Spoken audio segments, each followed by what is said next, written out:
Okay, we'll begin now. So we're now learning the Tanya towards the end of chapter 26 on page 66.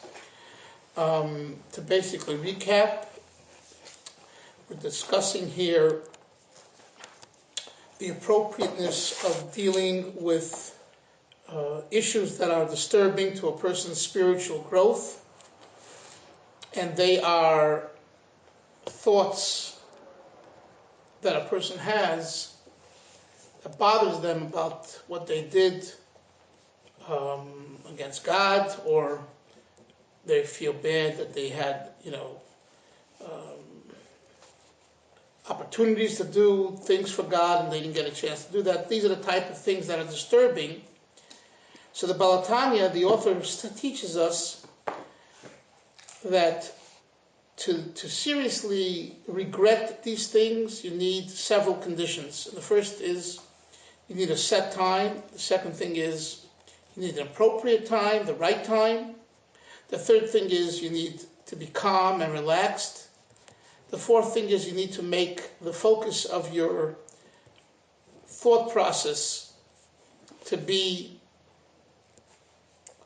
that your transgression is against God. It's not about you. It's not that you messed up and that's what bothers you, but rather that you kind of are, challenging God and all that.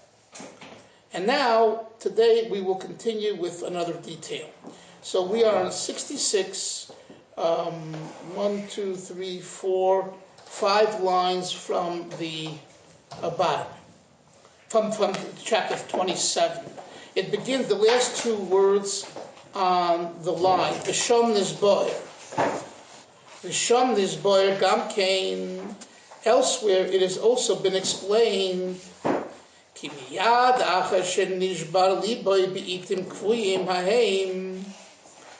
that immediately after your heart is contrite during those set times because of your regretting what you've done, you are to remove the sadness completely from your heart. Yamin emuna shlema, and you are to believe with complete faith, ki Hashem hever chatasei, that God has forgiven you. V'rab l'sloyach, and God is the abundant of forgiveness. Why does he add the words v'rab l'sloyach? God is abundant, the abundance of forgiveness. If I were not to say that God is the abundance of forgiveness, what would be lacking in my understanding? And the explanation to this is, normally, when you do something to a friend, and you upset your friend, and you go to your friend and he says, I'm sorry for doing this. Your friend will forgive you the first time. You do it a second time, your friend says, listen, I gave you a chance. This is the last time I'm going to forgive you. And you do it a third time, your friend says, don't come to my door. Don't waste my time. You're not serious. So a human being, you're never sure if their forgiveness is really, if they're asking for forgiveness and regretting what they did is real. You're not sure because they're only human. The human condition is frail. This is why the Baal Tanya adds the words here, V'rav l'sloyach. God is different than a human being, and God is the abundance of forgiveness. God never gets tired from you asking him to forgive you. Therefore, you, the penitent, knows that since God will always listen to my asking for forgiveness and won't reject me, saying, you've asked me forgiveness 6 times, who are you kidding? God does not think that way. Therefore, when you come to a point where you really feel in your heart of hearts that you're asking for forgiveness, God forgives you. And therefore, as he says, Ki Hashem hever chataosei, God removes your sin from you. You have a clean slate. And like I told you last week, you are not to look back. See, with a human being, there are times you need to look back. Why? Because maybe indeed you weren't sincere in your request for forgiveness, and the proof is you've done it again and again and again. And the human condition is such that makes a difference. It makes a difference to the person seeking forgiveness and the person giving forgiveness. Both come to a place where they say, you don't really mean it. You really don't really mean it. Because if you really regret it, it would be impossible for you to do the same thing again and again. Obviously, you don't really mean it. You see, when something is so despicable, so wrong, so outrageous, you won't do it again because it's like you're causing to yourself damage. And no person who is intelligent and normal wants to hurt themselves. The only exception to this is if someone is out of control and sick. Mentally sick, spiritually sick, or physically sick. But that's not the norm. We in Judaism believe that a person is born healthy, not that a person is born sick. That makes our religion different than the Christian religion and other religions, where they believe man is born sinful. We don't believe man is born sinful. Having a Yetzer Tov and a Yetzer Hara does not equate to being born sinful. It's a big mistake. Having a Yetzer Tov and a Yetzer Hara means I have a soul, I have a neshama, I'm born healthy and good, and in order for there to be free will, God instills within me two drives to challenge me. So even the Yetzer Hara, even the Nefesh Habamis, the animal drive as he calls it here in Tanya, its purpose is, what's its purpose? To make us stronger, make us better.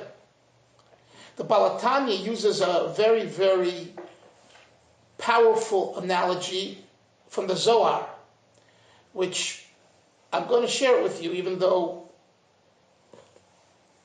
it's going to sound maybe bizarre, but since he quotes it from the Zohar, I want you to hear it. He says earlier in Tanya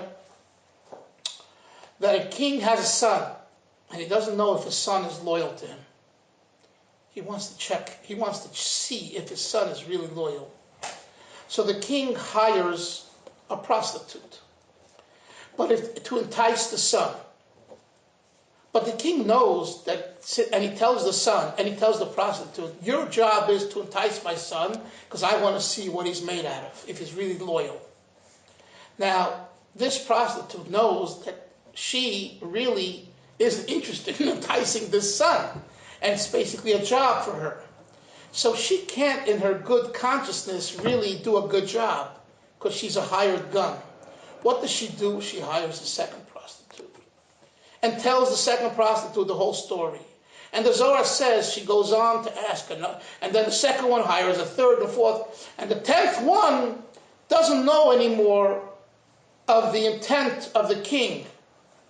And the 10th one really believes that her job is, not her job, that she is doing what she's good at doing, enticing the men. So she really wants to entice this king's son for the sole purpose of enticing him. And then the king sees that the son withholds himself from the indulgence. Then the king says, aha, I see now that my son is loyal to me. The Zohar uses this as an example, and the Baal Tanya brings it in Tanya to demonstrate what is the purpose of the Nefesh Habamis, of the animal tribe, or the Yetzer Hara. It is not to tell us that we are inherently evil. It's a big mistake. It is to bring out our best, to show how connected we are to God. And the ultimate connection can be seen when you resist indulgences, lusts, negativity, and sins and transgressions. So God says, I choose to challenge you with a Yetzer Hara. And therefore, going back to what we're learning here, when it comes time for regretting your transgressions, God says, I always have an open ear. I never get bored from your request. Whereas man is frail, and after a while, the person says, you're not serious. And this is why the Baal Tanya says here, after you have a contrite heart, and you come to a place where you say, Hashem, please, I really was wrong in doing what I did. I ask for forgiveness. And you mean it, Hashem says, I've cleaned your slate, hever chatosoi, verav l'sloyach, and God has an abundance of forgiveness. You are forgiven. Do not look back. V'zuhi hasimcha ho'amitis ba'Hashem. And this is the true joy in God. Habo achar ho'etzav hanal, which follows the true sadness. You cannot experience true joy in Hashem if you don't have true sadness as a prelude, as an introduction. You have to go through a feeling of causing your heart to be contrite. When you do that, then you come out feeling so elated. That's why I use the words ha'simcha ha'amitis. What is the word amitis? It comes from the source Hebrew word emes. Why does he have to add the word ha'amitis? V'zuhi ha'simcha b'Hashem. No. Because there is a love, a happiness for God that's not the ultimate. You know, when it comes to a holiday, what is amitis? Amitis is when you come to the realization that you so humbled inside, and you're so grateful, and you say to yourself, I don't deserve that Hashem should do this to me, and nevertheless, He does it for me. I'm all yours, Hashem. We take as a given, I remember as a younger father, it's like I expected my wife to have another child and another child. I'm saying, like, you know, every child that's born is a gift from Hashem. But we're raised in a certain way that if you have the child, so when the child's coming out, you know, it's going to happen. You know, how much time do we say, and I guess women, mothers, you know, have a whole different, because the baby's coming from you, and you go through the child, the pain and all that, the hardship and all that, so... But it's in every issue, and it's in every issue in our life. Do you take things for granted? Take things for granted. So the Alter Rebbe says here, you want to have real simcha in Hashem, simcha amitis, true simcha. It comes after habo acher ho'etzev kanal. Sadness. What does he mean, sadness? He doesn't mean only, you know, God forbid, an issue that causes sadness, which it's part of life, but even the humbling yourself, the causing yourself to be contrite, that's when you come to that place, then you're so happy every day with life. You know, my mother-in-law, may she be well, is 88. My father-in-law passed on at 86. So I remember in their earlier 80s, you know, they I don't know how it came up, they would say, every day from here on is a gift. It's all extra credit. It's all extra credit. Now, on one hand, you know, medicine has prolonged, you know, life, but there's a point where a person comes to, like, you know, I've lived life. Now it's all a gift. It's that attitude that you don't have to wait till your 80s, you know. It's that attitude that we're talking about over here in Tanya. is that a person should develop a sense, and that's what we mean, a sense of contriteness. That's what we mean, a self of contriteness. Self of contriteness means to realize that whatever you have, whatever it is, who said, well, I went to college, I went to Harvard, I went to Yale, I went to Columbia, I went here, I went to yeshiva, I got ordained. So you expect.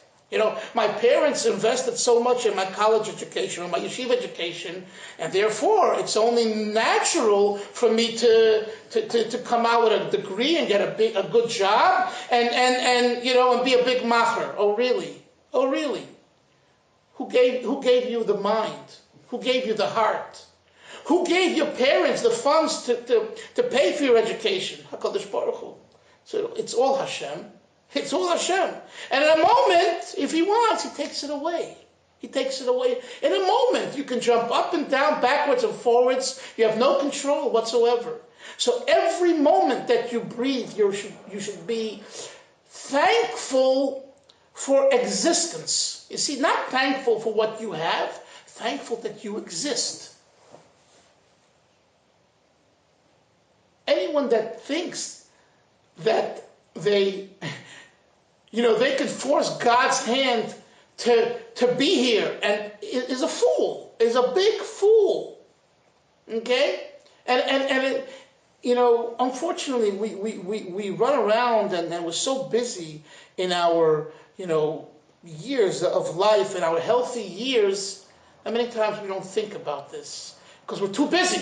And with good things, children, family, friends, community. This is Alter Rebbe saying here, that you need to take a time. That's what he says. Not every day, but you need to take a time where you make what we call a cheshbon, an account of your life. And you're serious, and you reflect, and it's not about you. And when you do that, there's no question you'll come out feeling cathartic. That's the word I want to use. It's a cathartic experience. It goes, that's what we're getting at. So, to expect this type of tshuva when you're in the middle of a busy day, the Baal Tanya says here, don't fool yourself. In the middle of your busy day, it is impossible to have real remorse or regret for what you did. Impossible. I don't care how long your beard is or how long your sheitel is. It makes no difference. It's baloney. It's impossible. This is an avoda. This takes work. This takes calmness. This takes mindset of a healthy mindset, not a mindset where is convoluted and subjective. This is an objective type of a process. So this is all a conclusion to what he said. Now, in chapter 27. Okay. Yeah. Question about this whole thing. Look, there are things that are very clear of right and wrong. You are over an avera, you spoke lashon hara, or you got angry, or whatever. But there's lots of things in life that you just don't know. You think maybe you did the wrong thing, but you intended the right thing. Like, there's a lot of stuff that you could have a lot of guilt about, that there's no real clarity whether you were right or wrong. Okay. What do you do about that kind of stuff? What you do is you need to have a third party who's objective to discuss it with and listen.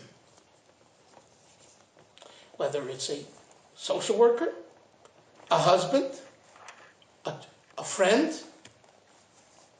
you need to have an outside third party who can truly hear your issue and then give you an opinion, and you should listen to them, because otherwise you're wasting your time and their time. When I was in yeshiva, I told the teacher, the mashpia, our teacher, that I feel like I'm doing many good things, and I feel good about myself. Not in a in an arrogant way, but I feel like I'm a good boy. I was, from the best students, popular and knowledgeable, on and on. And it bothers me because it builds my ego, and I don't like that. But at the same time, that's the way I'm behaving. So you know what he told me? He told me, and maybe his memory be blessed, his yahrzeit was this past week. He passed away a year ago, his first yahrzeit, a very special Jew. So he told me, find yourself a friend in the Beis Medrash, in the study hall, who will tell you your faults. But not tell you your faults because he wants to get at you. You know what I'm saying? Now I have a chance to tell her off. He's a real friend. He really cares for you.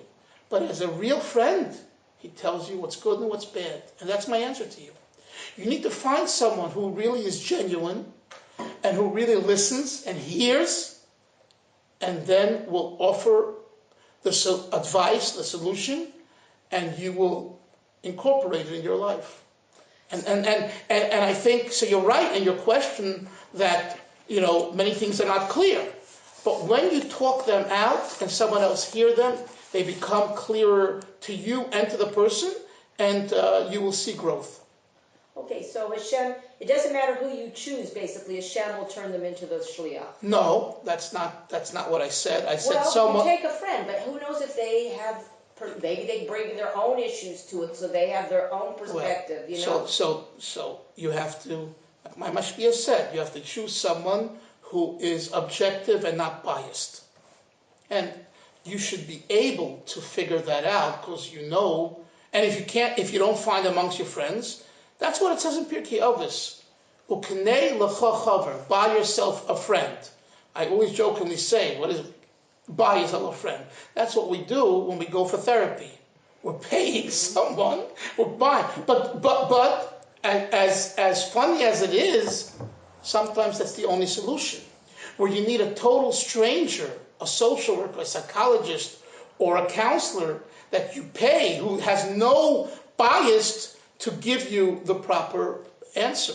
So on one hand, you want them to be sympathetic, and on the other hand, you don't want them to be biased. And if it means buy yourself a friend through a professional, that's where you might need that. But if you're able to find a real friend, see, the problem is we don't want to feel vulnerable. So we don't want to allow our friend inside because they might know too much about ourselves. But I believe that each and every one of us has one or two, maybe it's only one. There must be someone in your life that that is genuine, that is honest, that is emes, and you just have to allow them in. So the issue is with yourself. I feel vulnerable. I don't feel secure. I don't really want them to know what's going on inside.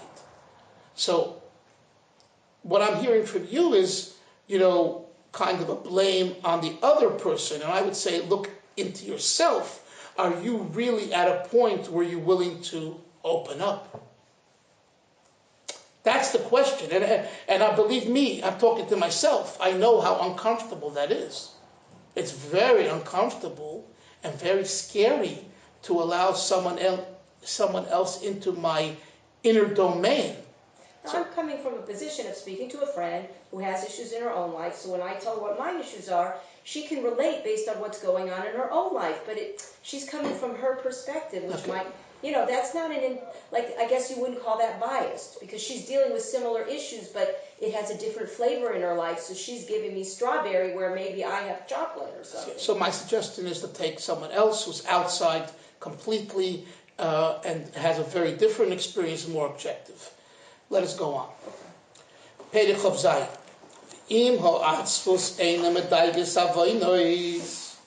If the sadness is not coming from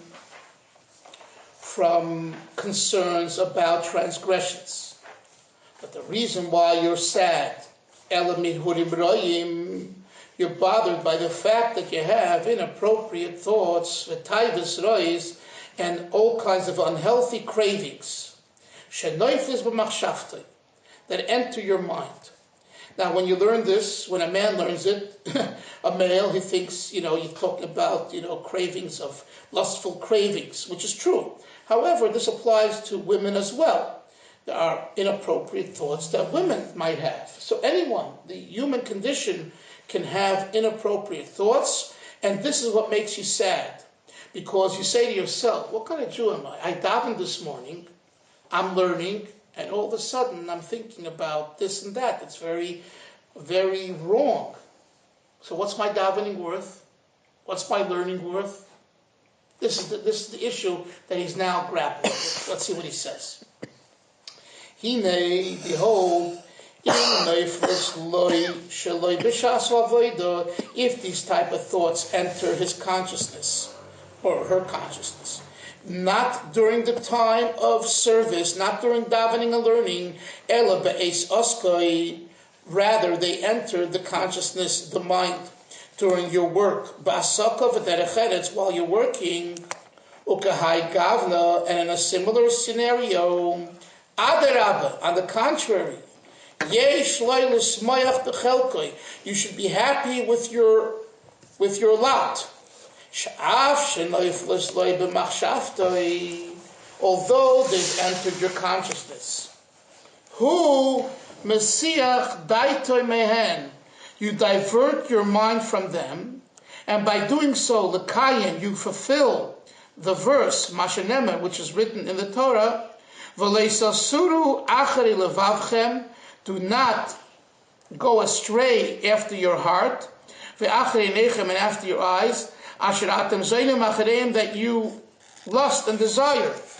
So by diverting your mind from these inappropriate thoughts, you're actually fulfilling a negative commandment. So therefore, it should make you very happy. I just was Makayim, I just fulfilled Los Asuru. Ve'ein hakosav medaber b'tzadikim, the Baal Tanya says. And the verse is not just referring to the holy sages, the tzadikim, l'korem zoinim chas v'sholom, because if so, how can the Torah call them zoinim, that they're lustful? A tzaddik has emptied himself, gotten rid of these type of thoughts. So therefore, the verse is not talking about tzaddikim, the righteous ones. Rather, bebeinanim. The verse is talking about the average people, the beinanim, kiyotzeboy, and similar. There enters to these average people thoughts of lust, bein beheter, some which are permissible, but nevertheless they're lustful, and some, etc. The etc. refers to some that are forbidden. And when you divert your attention from these thoughts, you fulfill this negative commandment of not thinking about these things. And the sages have said, if you're sitting and you don't do an Aveda and you don't commit a transgression, we give the individual who just sits back and doesn't transgress, we give them reward, ki'ilu asa mitzvah, like you did a mitzvah. There's two things called shev v'al taisa, sit and don't act, and there's something called proactive, right? So you would think that a mitzvah means get up and do the mitzvah. Go and visit someone in a nursing home. It's a mitzvah of bikur cholim, visiting the ill. That's a proactive. What about abstaining from doing something wrong? It's not as important. So the rabbis say wrong. The rabbis teach us, Yoshav, if you sit, if you abstain, v'lo yavar avera, and you don't transgress when you're challenged to do something inappropriate, noisnim loischar, God gives the person reward, ki'ilu asa mitzvah, as though you've actually done a mitzvah. V'al kain, therefore, tzarech lismayach, we need to be happy, top of page Lamed Daled, you need to be happy, b'kiyum halav, by fulfilling the negative commandment, kimoi, as great and as much as b'kiyum mitzvah aseh mamash, that when you fulfill a positive commandment. So right now, he has told us a very important thing. When something comes to your mind that's inappropriate, divert your attention simply push it away and don't be analytical. Where does that come from? Why is it here? And this shows that my davening and my learning is worthless. No. Push it aside, yes. I didn't understand. Did he specify if it was like when you were learning or davening? Or Yes, no, anytime. It says b'shas ha'avoda, during the time of service, serving God. Meaning... So, to have thoughts during... Right, during davening and during learning. Push them away. Push them away. And be happy once being... And you have to walk away again with the feeling, I just fulfilled a mitzvah. So a person who wants a cheeseburger comes in their mind, oh, I love McDonald's cheeseburger, and they push it away, they got a mitzvah, right? That's not what we're referring to. That doesn't count. No, that's not the issue of Hirhurim or Machshavas Ra'os. Hirhurim speaks specifically about the sexual area of life. Okay, that's what we're referring to over here. Anything of that nature, from absurd type of behavior to practical sexuality, but anything of that nature is included here. What you're referring to would be more along the lines of what we learned in the previous chapter, which is sinful thoughts in the sense of doing a transgression, eating not kosher. And if you push those away, do you get a mitzvah? Yes, but over there he told us a different thing. He said, what he told us to do there is to push it away and then take time, appropriate time, to regret having them. Because, again, there's certain issues, sins, which the thought itself is sinful. You see, then they're like having a thought, I want to eat a cheeseburger is not a sin. That is not a sin. But thinking about inappropriate sexual behavior is a sin. The thought itself. The thought itself is a sin. So we have to distinguish between the two. Yeah, so, but you had a sin, and then you push it out of your mind, so now you had a sin, and then you had a mitzvah. So if you had the thought, you had the sin already, and then you push it out of your mind, so you had a sin and then a mitzvah? What he's telling us here, as soon as it comes, you push it away. I'm going to engage the thought, I'm going to allow my fantasy to fantasize, and then I'm going to push it out. Then you've done already the sin. No, that's not what he's saying. Well, how can you have the thought and not have the thought? The thought comes, and as soon as it comes, say out, and you think about something else. When something listen, let's for a moment talk about not these type of issues. Let's talk jealousy, about what? Jealousy. Yeah, jealousy, anger. I mean, just last night. I don't get into too many specifics. But someone said something that really bothered me, and it bothered me so much that I was laying in bed, and I felt, before you go to sleep, you're supposed to forgive people, and this really bothers me. So I decided I'm going to write an email, and hopefully through the writing of the email, I'll be able to flush out my thoughts and lessen my being upset. And guess what? I didn't send out the email, because at the end I wrote a long email. I said, I think it's better for the person receiving it and myself to let a day go by, and I'm not even sure I'm going to even send it. I might even get rid of it. I wasted so much time writing it, and now am I going to the garbage? What time does, nothing can do. Nothing. And then there's another thing. Change your thought. Change your thinking. That's what he's saying here. I mean, this is pretty much, what we call in psychology, not behavioral psychology. Cognitive. Thank you. I wrote about it in my book. I don't remember the word. Yeah, my book, Your Better Self, is based on cognitive therapy. The cognitions change your way of thinking. So, of course you can.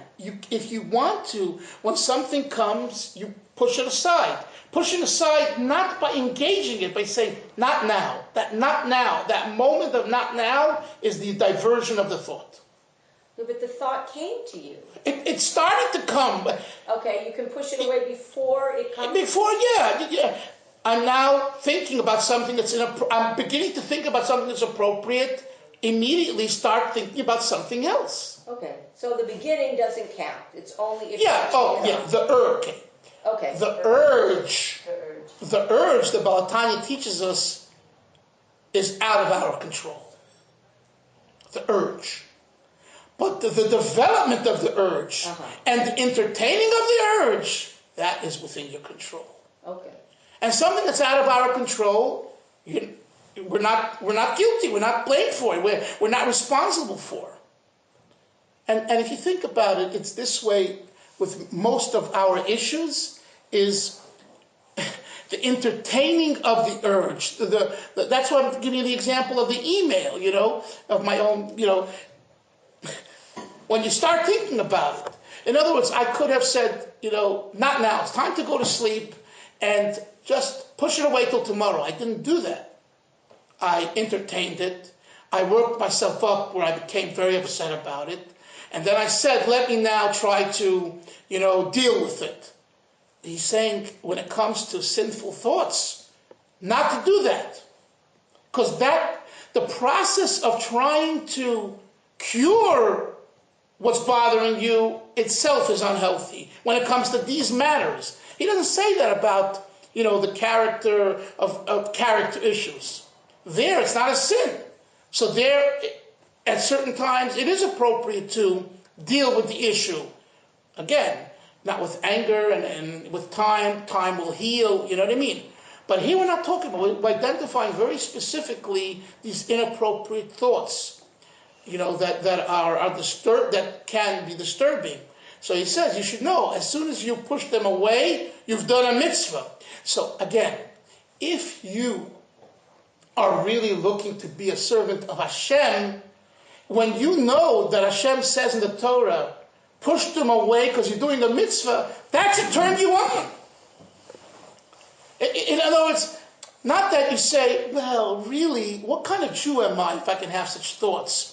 God doesn't say that. He doesn't say that. He says, you are not to turn after what your eyes and your heart desires, the lusts and those things, temptations. Do that. And let God worry about what type of Jew you are. And this is very important, especially for people who are learning and davening and are involved. We tend to become kind of holier than ourselves. And we break down our humanity and this is what he's going to say here. I want just another 5 minutes. I'm going to stop now at 12:45, at 1:45, but I want you to see the next few words. Va'aderabe, ha'atzvus. He says like this: if you become sad because you say to yourself, what kind of Jew am I if I can have these thoughts? Says the Baal Tanya, if you have sadness from these thoughts coming to you, you are an egomaniac. You are conceited. You are a balgaiva. You don't realize who you are. You don't realize your place. And therefore, you feel bad that you're not like a tzaddik. Because for the holy people, the tzaddikim, surely there doesn't enter such silly nonsense thoughts. So you're saying to yourself, basically you're saying to yourself, I'm not like a tzaddik. Wow, what arrogance for you even to believe that you could be like a tzaddik, and you're a tzaddik. Because if you were to recognize who you are, your place, he adds the words, you're very distant from being a tzaddik. And look at the next words. Vahalavai, there's a Yiddish word, halavai, it's actually Hebrew. Halavai, if I only were hayabeinani. Halavai, we were just an average Jew, a beinani. V'loy rosha kol yomav, and we wouldn't be wicked all our lives, meaning that we keep on doing sins and sins and sins and sins, right? So if only we could be a beinani, an average person, which according to the Baal Tanya is, as he explained earlier in Tanya, is someone that is complete in thought, speech, and action. You want to be a tzaddik? You have no connection to a tzaddik. we are in the dumps spiritually. We're doing things inappropriately every day, whether it be between friend and friend, between friend and God. So if we can only be a Beinoni, so why are you thinking? And a Beinoni, an average person, has lustful thoughts. You're normal. You're normal.